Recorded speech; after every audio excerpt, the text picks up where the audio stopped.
남자들의 Y.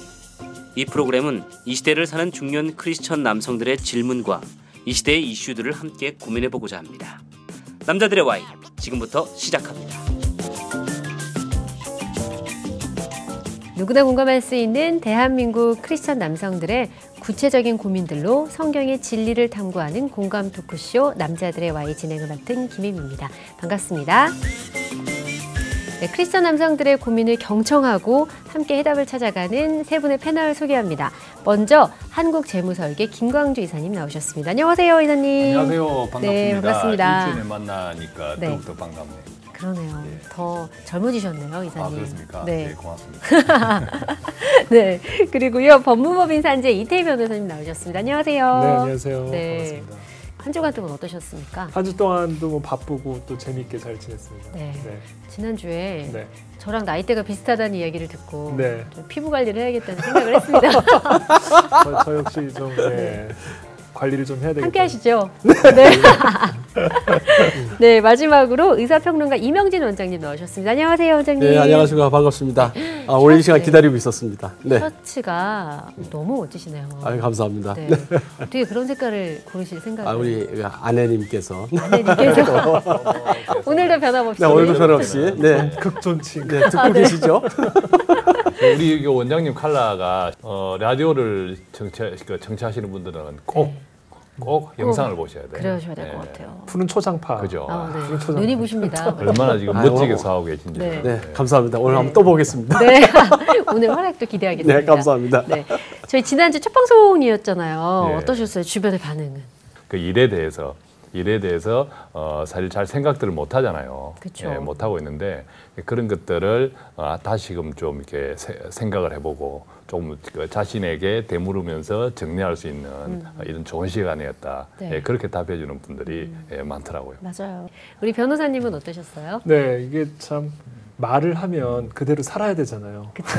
이 후폭풍이 만만치 않은데 하여튼 집에 가자마자 그렇게만 살아라.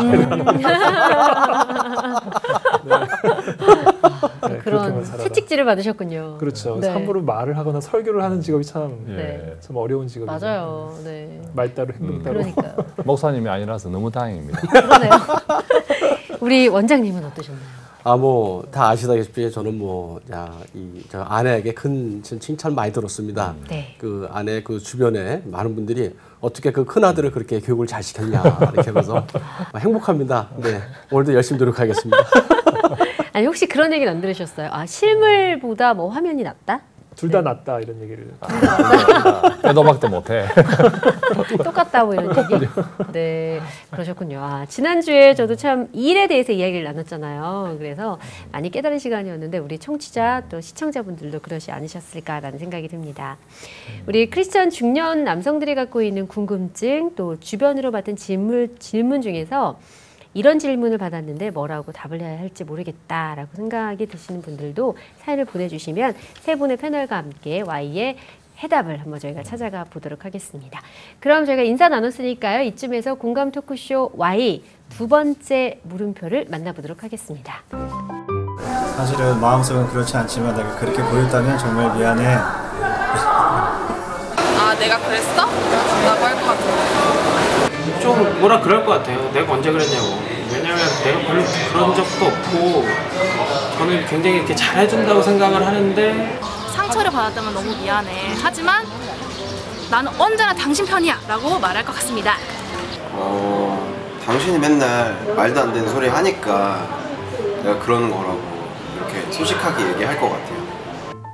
오늘 질문은 좀 어려운 것 같은데요. 먼저 좀 이야기를 나눠보면 첫 번째는 미안해, 내가 그랬구나.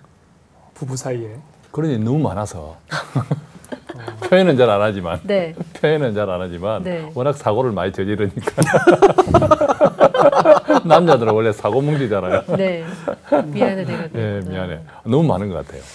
원장님은 별로 없으실 것 같은데? 주로 두 가지로 잘 사용합니다. 첫 번째는 일단은 피하자. 그래서 영혼 없는 목소리로 일단 미안해. 영혼 없이. 그리고 두 번째는 정말 미안해. 마음속에 네. 우러나는 네. 두 가지를 이렇게 골고루 섞어가면서 이렇게 생존하고 있습니다. 어떤 상황에서 이 단어를 쓸까? 미안해, 내가 그랬구나. 또는 말이 안 되는 소리만 하니까. 말 안 되는 소리만 하니까. 예. 짜증을 내는 거? 짜증내서? 짜증. 뭘까요? 감히 어떻게 불경스럽게 아내님에게 그럴 수가 있지요. 네. 부럽습니다. 번외로는요. 내가 언제라는 그런 답변이 있었어요. 아, 오리발. 네. 내가 언제? 오리발. 내가 언제. 야, 그러면 그러네. 뭐 또 말이 안 되는 소리. 말이 안 되는 소리도 있고 내가 언제. 야, 저는 그 상황이 딱 그런 상황이 생각나요. 어떤 상황? 그 보통 그 아내랑 와이프랑 이렇게 가다 보면 예쁜 여성이 아내랑 와이프랑 같이 가는 게 두 아, 분이랑 그렇죠. 같이 가는 건가요? 네. 투잡을 하시는 오른쪽에 와이프, 왼쪽에 아내. 네. 가다 보면 거리에 예쁜 여성이 지나가요. 아, 네. 그러면 저 자신도 모르게 조금 눈길이 가는 경우가 이렇게 있거든요. 그때 한번 와이프가 그랬던 것 같아요. 예. 전 절대 그런 적이 없어요. 예. 눈을 감아버리죠. 그러게요. 짐작되는 질문이 뭐가 있을까 계속 고민이 되는데요. 그 질문 아니에요? 아닙니다. 아닙니까? 땡. 네. 땡. 우리 변호사님은 어떠세요? 일단 말이 안 되는, 서로 통하지 않는 경우, 대화가 안 되는. 네. 그래서 남자 같은 경우는 좀 코드가 다르잖아요. 대화 코드가. 그래서 쉽게 짜증을 낼 때, 그럴 때 아내가 좀 상처를 받지 않을까요? 그렇죠. 그럴까 왜일까? 그래서 소통과 네. 이 대화와 소통, 어떻게 하면 이렇게 소통을 잘할 수 있을까? 어떤 그 대화에 대한 어떤 그 방법을 한번 찾아보는 시간이 되지 않을까 하는 생각도 드네요. 그러니까요. 굉장히 궁금한데 여러 가지 이야기들이 나왔는데 정확한 물음표는 무엇인지 저희가 한번 화면을 보고요. 계속해서 이야기 나누겠습니다. 남자들의 Y. 오늘의 질문입니다. 여보, 왜 내 편을 안 들어주고 남의 편만 들어줘요? 아, 이런 질문 참 난감합니다. 당신은 어떤 대답을 하시겠습니까? 남자들의 Y. 지금부터 시작합니다. 당신은 왜 남의 편만 들어가 오늘의 주제였네요. 오늘은 저도 좀 할 얘기가 많을 것 같습니다. 네. 기대하겠습니다. 네, 우리 시청자나 청취자분들도요. 우리 극동방송 페이스북이나 트위터에 각자가 생각하는 답을 좀 보내주시면 좋겠습니다. 보내주신 경험담을 이 시간 함께 나누도록 하겠습니다. 세 분도 이 각자 아내에게 이런 질문 받아보신 적 있으시죠? 있으실 것 같은데. 왜 남의 편만 들어? 근데 뭐 항상 그러지 않나요? 보통 여성들은? 그렇죠. 편 들어도 사실 편 든 것 같지 않아요. 아, 그래요? 네네. 왜 그럴까요? 저는 제 그 고부간의 갈등, 결혼 초에 어머니하고 아마 이렇게 어머니하고 그런 것 때문에 그 돌아와서 막 그런 이야기를 했던 것 같아요. 근데 그때마다 저는 좀 단호했던 것 같아요. 단호하게. 그렇더라도 당신은 뭐 해야 돼. 그렇더라도 그것은 그래서 그랬을 거야. 어머니가 그래서 그랬을 거야. 네. 이렇게 그때 좀 많이 좀 다투기도 했던 것 같아요. 그런 것들 때문에. 그러니까 어떤 사안이나 이슈가 있을 때 이 아내의 마음을 헤아리기 전에 그게 옳은 거냐 그른 거냐. 그러니까 사실은 우리 아내가 원하는 것은 이게 옳고 그른 걸 따지기를 원하는 건 아니잖아요. 그때 일단 감정부터 헤아리 준 다음에 그 다음에 옳고 그른 걸 따져도 그래야 들리는데. 네네. 그렇지 않고 그냥 초반부터 옳고 그른 걸 따지고 해결안부터 주려고 하니까 남의 편만 들어주는 것처럼 느껴지는 것 같아요. 맞아요. 이 지혜가 없어요, 사실. 그렇죠. 남자들이 좀 지혜가 좀 부족해요. 근데 이제 집 밖으로 나가면 항상 옳고 그름을 따지는 일이 훨씬 많으니까. 따져야 되는 일이 훨씬 많으니까. 불필요한 건 아닌데, 그렇죠? 반드시 필요한 부분임에도 불구하고 일종의 좀 순서 먼저 헤아려 준 다음에 얘기를 하는 그런 지혜가 좀 부족한 것 같아요. 그렇게 하시죠. 아멘. 노코멘트, 묵비권을 행사해주세요. 지금 사모님들만 모시고 얘기하는 걸로. 원장님은 잘하실 것 같은데요. 한번 물어본 적이 있어요, 아내에게. 그랬더니 당신은 당신 편이야. 남의 편도 아니고 내 편도 아니고 당신 편이야. 그래서 왜 저렇게 생각을 할까? 이렇게 해봤는데 그런 것 같아요. 그러니까 뭐 어떤 면에서 뭐 이제 그것이 하나의 문제가 될 수 있겠죠. 그러니까 이제 제가 이제 또 직업이 의사다 보니까 항상 문제를 보면 원인부터 찾아요. 원인 1, 2, 3.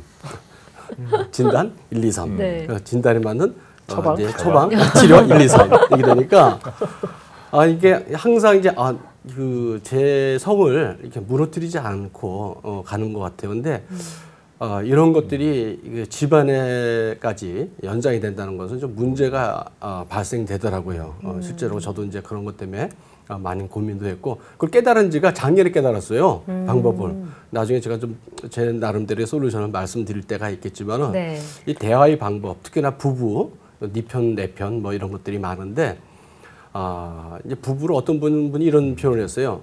소와 이제 사자가 같이 사는데 사랑의 표현을 하는데 사자는 그 아내에게 그 소에게 맛있는 그 짐승을 잡아서 갖다 줬는데 못 먹는 거예요.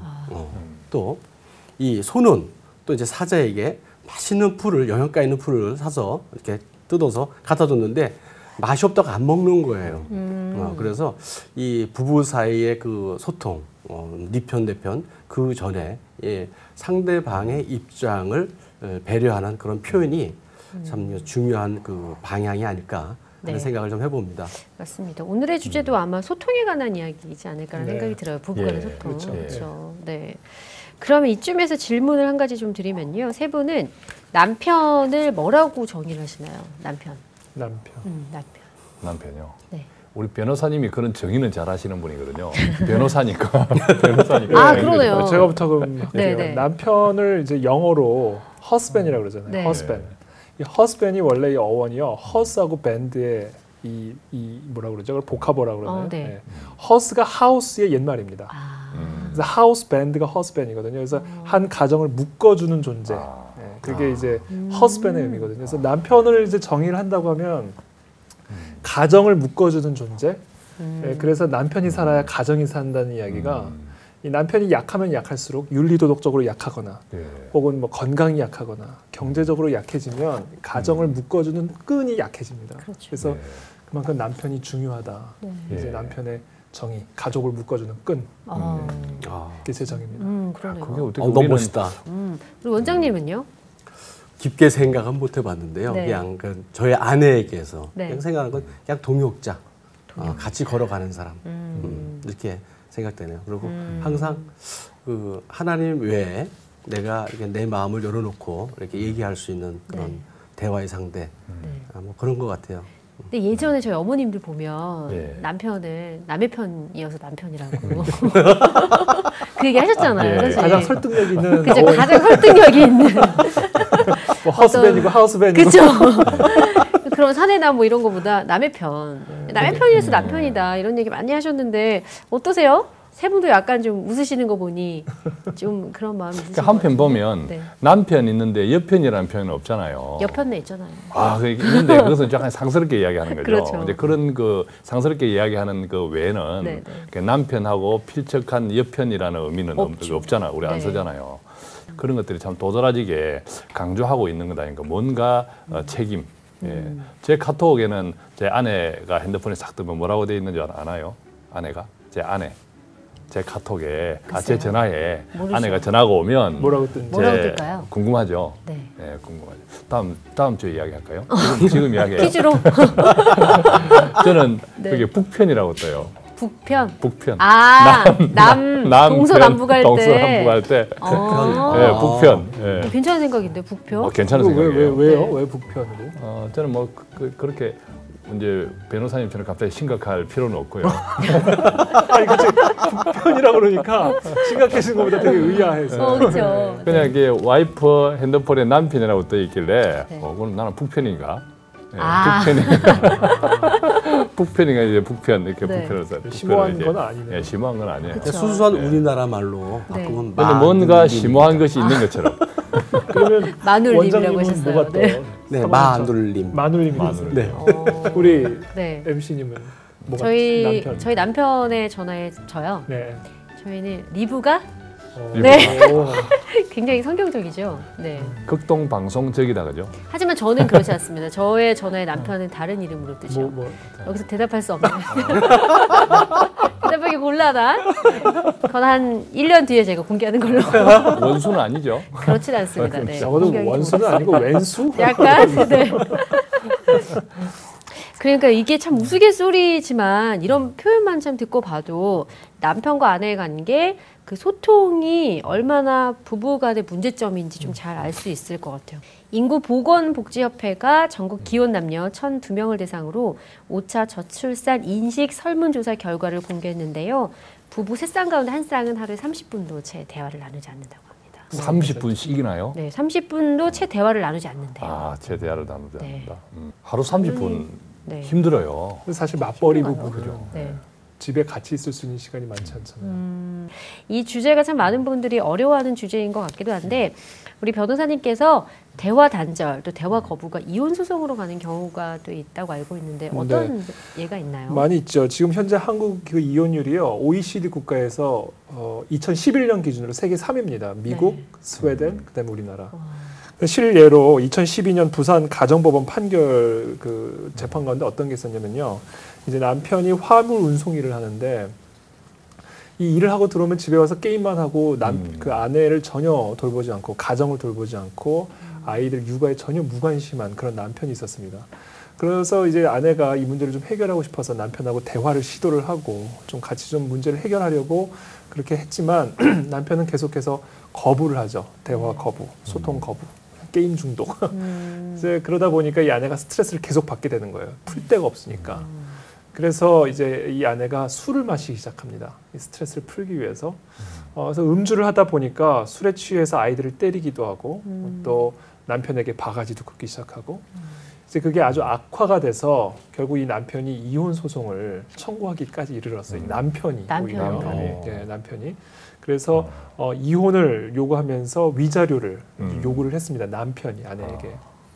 이 부산가정법원에서 어떤 판결을 내렸냐면 아내가 남편과의 갈등을 음주로 해결하려고 했던 것은 적절하지 않지만 그보다도 아내의 어려움에 귀 기울이지 않고 대화를 회피해 문제를 키운 남편의 태도가 혼인 파탄의 근본적인 원인이다 이렇게 얘기를 했어요. 그래서 저는 이 판결문을 보면서 어떤 생각을 했냐면 물론 우리가 대화를 말로 하지만 말보다도 태도가 더 중요하다. 정말 어떤 이 어려움을 이해하고자 하는 태도, 말 한마디를 해도 그래서 결국 이 태도의 문제가 이 한 가정을 파탄의 지경에까지 이르게 됐다. 안타까운 일이죠. 그러네요. 네. 네. 우리 대화 이런 것들에서 말씀하신 것 좀 보면 이제 틀림없이 남성과 여성의 그런 그 접근 방법이 좀 다른 건 있는 것 같아요. 네. 남자들은 주로 이제 이성적인 논리적인 판단 이게 맞는 거야 틀린 거야. 응? 그래 이게 내가 해 말어 어떤 행동으로 바로 이어지고 결론을 이어지지요. 그런데 여자 입장에서는 그렇지 않거든요. 맞고 틀린 거는 둘째 문제입니다. 일단 나의 감정을 알아달라. 이게 중요한 거 아니겠습니까? 그렇죠. 예. 그래서 어떤 분이 이러시더라고요. 아내와 대화할 때는 말하지 말고 아 그렇구나. 아 그렇구나. 요 말만 해도 진짜 거의 80점 이상 간다. 그리고 좀 더 점수를 따려면 아 그렇구나. 많이 힘들었겠다. 네. 이렇게 가면 아주 아내가 달라진다고 그러시더라고요. 완전 공감하죠. 야, 우리 어떻게 생각해요? 맞습니까? 맞습니다. 아 그렇습니까? 아 그렇구나. 한번 연습 한번 해볼까요? 괜찮네. 네. 그렇구나. 네. 아 그렇구나. 시작. 아 그렇구나. 우리 공소리 나오죠. 저희 남편에게도 연습을 시켜야 되겠네요, 진짜. 너무 인위적인데. 너무 쉽다. 아니 영어 없는 진심이 안 느껴져요. 그냥 뭐 집에 와서 영혼 없는 밥 먹으면서도 옆에서 막 이야기하면 그렇구나. 안 들으셔. 안 듣고 그냥 대답만 영혼이 하셔. 없어, 영혼이 없네요, 진짜. 오히려 그렇구나. 남편의 밥을 먹고 있으면 이렇게 머리를 잡고 이렇게 확 그렇게 하시나 보다. 그런 생각이 드네요. 그럼 하면서 그렇구나. 맞아야 알지. 그렇구나. 이러면 안 돼요. 그렇습니다. 네. 이렇게 부부의 대화, 소통이 참 중요해요. 네. 그래서 오늘 그런 이야기 좀 나눠봤으면 좋겠는데요. 오늘의 주제처럼 아내나 남편과 의사소통에 문제가 좀 있으셨거나 또는 이 노력을 해서 개선된 분들이 계시면 저희 극동방송 페이스북이나 트위터에 여러분들의 경험담을 남겨주시면 좋겠습니다. 그러면 우리 이제 변호사시지만 목사님이신 우리 이태희 목사님께 여쭤보겠습니다. 성경에서는 부부에 대해서 어떻게 이야기를 하고 계신가요? 일단 우리가 부부에 대한 정의를 내리려면 성경적인 정의를 내리려면 먼저 사람이 어떤 존재인지를 먼저 정의를 간단하게 내릴 필요가 있거든요. 네. 사람은 누구의 형상을 따라 지음을 받았죠? 하나님. 하나님의 형상대로 지음을 네. 받았잖아요. 하나님의 형상을 어떻게 창세기에서 얘기를 하냐면 제가 읽어볼게요. 하나님께서 말씀하시기를 우리가 우리의 형상대로 우리의 모양을 따라 사람을 만들어 이렇게 돼 있거든요. 그럼 이 말씀에 의하면 하나님의 형상은 뭘까요? 질문. 뭘까요? 퀴즈. 형상. 지금 제가 읽어드린 이 말씀에 따르면 하나님의 형상은 뭘까요? 하나님의 형상 우리예요. 우리. 아 그러네요. 사람. 하나님께서 말씀하시기를 우리가 우리의 형상대로 우리의 모양을 따라 사람을 만들자 이렇게 얘기했거든요. 네. 우리입니다. 우리. 이거를 이제 신학적인 용어로 삼위일체라고 그러죠. 삼위 세 하나님이 한 몸. 네. 우리. 네. 그렇죠? 그 때문에 그 형상대로 사람이 짐을 받았기 때문에요. 사람도 우리로만 존재할 수 있습니다. 우리. 그래서 새는 공중에서 살고 물고기는 바다에서 사는 것처럼 사람은 우리 속에서만 살 수 있어요. 관계 속에서. 네. 그걸 이제 아리스토텔레스가 인간을 사회적 동물이라고 얘기한 거잖아요. 네, 네. 별 얘기가 다 나오는데. 동물이 사는 잘못하면 우리가 되거든요. 그죠? 그쪽은. 우리. 그래서 그렇기 때문에 이처럼 우리 이 인간이 우리로서 살아가기 위한 최소의 기본 단위가 가정입니다. 가정. 네. 그래서 결국 그 가정을 또 하나로 묶어주는 게 husband 남편인 거고요. 그렇기 때문에 결국 성경적인 의미에서 부부란 우리가 흔히 얘기하는 일심동체입니다. 삼위일체와 같은 두 부부, 남자와 여자가 한 마음 한 몸을 이루는 거. 네. 근데 이 한 마음 한 몸을 이루기 위한 방법이 있는데 이제 많은 경우에서 성적 연합을 생각을 하는데 물론 그것도 하나입니다. 그러나 성적 연합 이전에 먼저 마음이 하나가 돼야 됩니다. 일심. 그 다음이 동체예요. 네, 네. 그래서 마음이 하나 되기 위한 가장 중요한 도구 방법이 바로 대화입니다. 대화. 정말 터놓는 진심 어린 대화를 통해 네. 남자와 여자 한 마음이 되고 그와 같은 한 마음을 근거로 성적인 연합을 이룰 때 진정한 아름다운 그런 일심동체 관계가 이루어질 수가 있죠. 이게 성경적인 부부의 의미죠. 그러네요. 정말 우리 변호사님 말씀처럼 남의 편이 아닌 남편을 내 편으로 만들어서 우리가 되어야 되잖아요. 우리 연합군처럼 그렇게 네, 우리가 되어야 된다고 생각을 하는데 어떻게 해야지 우리가 될 수 있을까요? 이게 좀 현실적인 대답을 원해요. 저는. 제가 한번 그 집에 와가지고 이렇게 애들이 엄마를 짜증나게 한 거예요. 짜증나게 해가지고 짜증나게 했는데 지금 왜 짜증나게 했는지는 지금 정확하게 기억이 안 나는데 하여간 짜증나게 해가지고 와이프가 굉장히 스트레스를 받고 있더라고요. 스트레스를 받고 있었는데 그 일 이후에 제가 그 제 애들 3명한테 선언한 게 있어요. 아빠가 제일 니들한테 화나는 게 뭔 줄 아냐 하고 물었대. 애들이 이제 모르죠. 네. 둥글둥글둥글 쳐다보는 거예요. 엄마를 화나게 하는 거다. 니들이 엄마를 화나게 하는 것이 아빠를 제일 화나게 하는 거다. 그래서 어떤 이유든지 엄마를 화나게 하지 마라. 이렇게 이제 선포를 했죠. 선포. 네. 예. 그때 이제 그 거실에서 애들 집합시키는 거 이야기하고 아내는 이제 또 방에 있었던 거 그러겠죠. 당연히 제가 아내가 들릴 수 있도록 큰 소리를 이야기했죠. 그렇죠. 그것이 엄마의 화가 그대로 돌아오기 때문에 당연히 제가 이제 그것도 이제 몇 번 반복을 한 거죠. 네. 혹시 또 못 들었을까 싶어 몇 번, 두세 번 반복을 한 거죠. 예. 그랬는데 그 뒷날 제가 그때 지금 이렇게 느낌이 그대로 있는데 아내가 상당히 저한테 달라졌어요. 저한테 달라지다. 들으셨군요. 예, 그래. 지금 이제 그런 생각이 나는 거예요. 그래서 역시 이제 오늘도 이렇게 많은 이야기 나눠보고 제 자신의 이런 생활도 이렇게 되돌아보니까 네. 아내가 원했던 것은 참 정답이 아니다. 이유불문하고 이제 편히 되게 주길 원하는 거, 네. 같이 좀 아두무 주길 원하는 거, 그런 거였다는 생각이 들어서 그 방법을 써보면 제가 아까 했던 어떨까 싶고. 그 부부 대화할 때 네. 절대로 하면 안 되는 피해야 할 태도 한 5가지를 제가 한번 정리를 해봤는데 네, 간단하게 말씀을 드릴게요. 첫 번째는 대꾸 안 하기. 대꾸 안 하는 건 정말 피해야 됩니다. 맞아요. 말을 했는데 아무 대꾸 안 한다?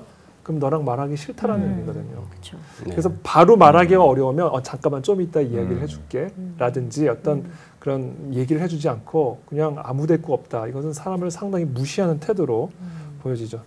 두 번째 피해야 할 태도가 있는데 그것은 아까 잠깐 얘기했지만 감정을 무시하는 거. 그래서 남자는 기본적으로 잘잘못을 따지는 걸 좋아하잖아요. 네. 감정을 헤아리지 않고 그래서 예를 들면 상사한테 꾸중받고 왔는데 아내가 딱 얘기를 때 네가 잘못했네. 맞아요. 이러면 정말 기분 나쁘죠. 정말 대화하기가 싫어지잖아요. 맞아요. 네. 그런 감정 무시하는 행위는 조심해야 되고 잘못한 것을 잘못했다고 하는데 왜? 그러니까 먼저 감정부터 아니에요, 이사님. 아, 그렇습니까? 감정부터 헤아려줘야죠. 네. 네.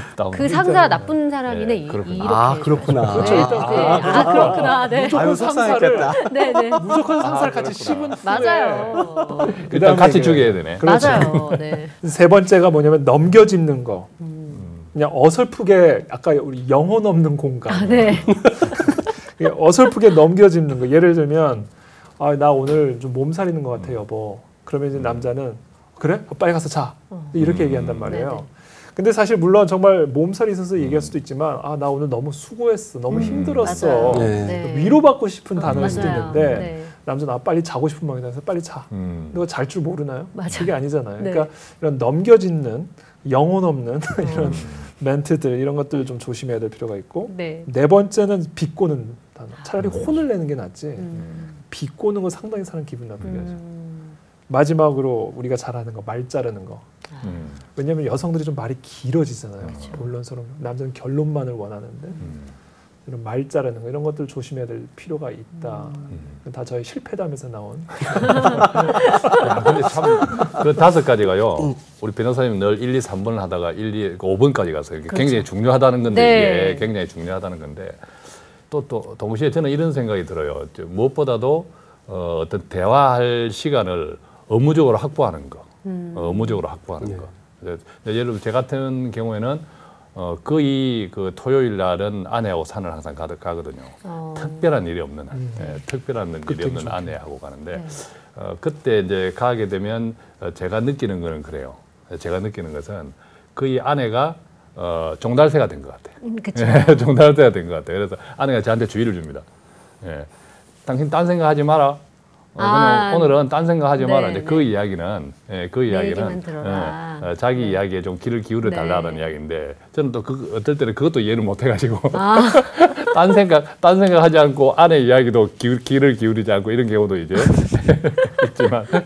있지만 반드시 가능하면 대화할 수 있는 시간을 의지적으로 확보해 나가는 거. 그러면서 우리 변호사님 이야기하신 그 5가지를 이제 자꾸 이제 적용시켜보는 그런 공간이 없으면 그렇게 적용시켜볼 시간도 기회도 없잖아요, 그렇죠? 그런 생각이 드네요. 그렇죠. 그래요. 오늘도 많이 참 배운 것 같은데요. 이제 거의 시간이 다 돼서 마지막으로 이태희 변호사님께서 오늘의 물음표에 대해서 좀 정리를 해주시면 좋을 것 같아요. 네, 그 남편을 행복하게 하는 방법 3가지가 있다고 합니다. 네. 먹인다, 재운다, 가만히 내버려둔다. 다 공감하시네요, 진짜. 드디어 이제 우리 이 변호사님이 3가지로 다 3가지로. 지금 사모님 들으시라고 지금 하시는 그만큼 이제 사실은 남자 입장도 있다는 거죠. 그러니까 그렇죠. 사실은 세상 일 직장 속에서 얼마나 많이 힘들겠어요. 그래서 사실은 쉬고 싶은 것도 사실인데 요새는 더군다나 맞벌이기 때문에 서로가 정말 의지적으로 결단하고 정말 대화하지 않으면 정말 쉽지 않은 그런 시대죠.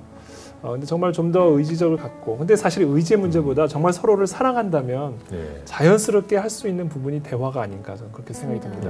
그래서 더 깊이 사랑하시고 더 깊이 아끼시면 사실은 어떤 여러 노하우나 테크닉들은 사실 우리가 배워서 하는 게 아니라 마음이 있으면 다 되는 거거든요. 맞아요. 그래서 다시 한번 사랑이 회복되기를, 첫사랑이 회복되는 그런 하루가 되기를 바랍니다. 맞습니다.